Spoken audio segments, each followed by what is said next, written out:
ये तो आगे भी ऐसे ही आओगे। विपक्ष अगर जेल से डरेगा तो ये ऐसे ही आते रहेंगे नतीजे। देखो, आवाज़ उठानी चाहिए। अभी डीएपी नहीं मिल रहा पूरे प्रदेश देश में, क्या कोई विपक्ष के लोग आवाज़ उठा रहे? विपक्ष का काम है सरकार की कोई भी कमजोरी हो उसको उठाना, वो चाहे सड़कों पर हो या हाउस में हो। क्या किसान की जिम्मेदारी है सारी? किसान संगठन उठाएंगे, उनके भरोसे चुनाव लड़ रहा हो। हमारा चुनाव से कोई संबंध नहीं है, ना हम चुनाव लड़ रहे। लेकिन ये कि जो समस्या है उसका समाधान चाहते हैं सरकारों से। डीएपी की बड़ी समस्या है, बुआई चल रही है अब सब जगह, लेकिन नहीं मिल रही। बिजली की समस्या है बड़ी, उसका समाधान नहीं हो रहा। एमएसपी गारंटी कानून देश में लागू हो, जो भारत सरकार ने जब 13 महीने का आंदोलन चला, जो वादे किए थे उस पर सरकार खरी उतरे।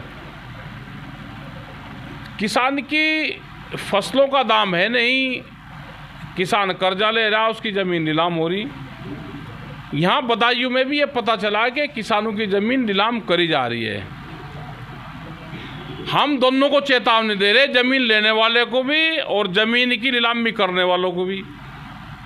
ना हम किसान की ज़मीन नीलाम होने देंगे और खरीदार को नाम कब्जा लेने देंगे। ठीक है, ये पूर्ण कर्जा माफ़ी का सवाल है हमारा।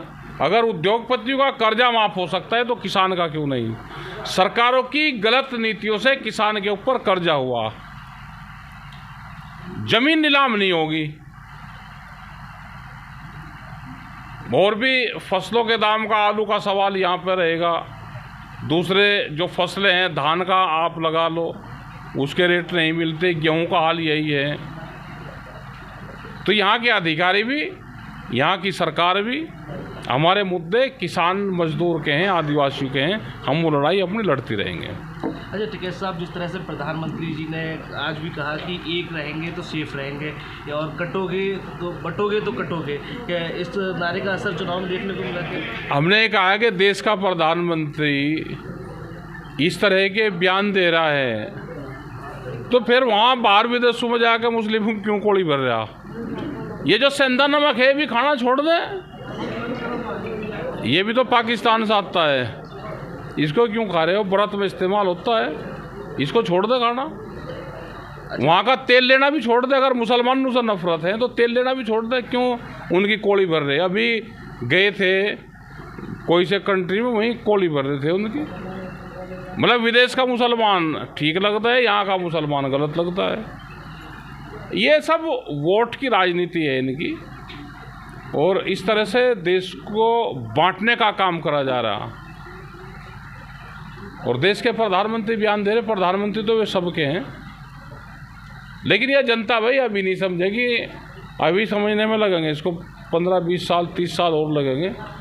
जब रोजगार ख़त्म हो जाएगा, पूरे अग्निवीर बन जाएंगे, ज़मीनें चले जाएगी, तो जब समझ में आएगी। इस देश को तो लेबर कंट्री बनाने का प्रोग्राम भारत सरकार का चला हुआ है। अच्छा टिकैत साहब, अभी आप संभल से ही आ रहे हो। संभल में आज एक बड़ी घटना हुई है कि जिस तरह से कोर्ट के आदेश के बाद कमिश्नरी सर्वे टीम करने गई थी और वहाँ पथराव और आगजनी जैसी बहुत बड़ी घटना हुई है। इस घटना को कैसे देखते? टीम जहाँ सर्वे करने जा रही कर लेने तो भाई, सर्वे क्यों वो करो भाई? तो टारगेट पे ही हमने ये कहा कि सर्वे कर लो, जो जिसकी जगह है उसको दे दो। राड क्यों वो, और टीम को सर्वे कर लेने दो। आज सबसे बड़ी समस्या जिले भर में नहीं बल्कि प्रदेश भर में डीएपी खाद की देखी जा रही है। और ऐसा देखा जाता है हर साल जब गेहूं की बुवाई का समय आता है तब डीएपी की किल्लत किसानों को होती है और लंबी लंबी कतारें लगती है और डीएपी मिल नहीं पाती। तो किसान ने इसके लिए क्या कदम उठाए? देखो, डीएपी है सरकार के पेट में, अधिकारी के पेट में और व्यापारी के पेट में। डीएपी दुकान में, व्यापारी की दुकान में मिलेगी। जो ब्लैक करता है पकड़ा जाए, उसको पकड़ दो। ठीक है, और इस बीमारी से भाई दूर रहना चाहिए। डीएपी पहले, आज से 40 साल पहले का डीएपी थी। हमारे बाप दादा ने बिना डीएपी के खेती करी, आने वाले टाइम पे समस्या बढ़ेगी। अपनी धीरे धीरे ऑर्गेनिक खेती की तरफ चलना पड़ेगा हमको। भाई हम लागत लगा कर फसलों के दाम नहीं मिलते तो इसको थोड़ी सी कम कर लो, पैदावार कम हो जाएगी तो इससे भी पंडा छुटेगा। अपने नेचुरल उस पर आना पड़ेगा, इसका यही समाधान है। आपने अभी कहा कि डीएपी कोई विलय करता है उसे पकड़ लिया। हाँ बिल्कुल।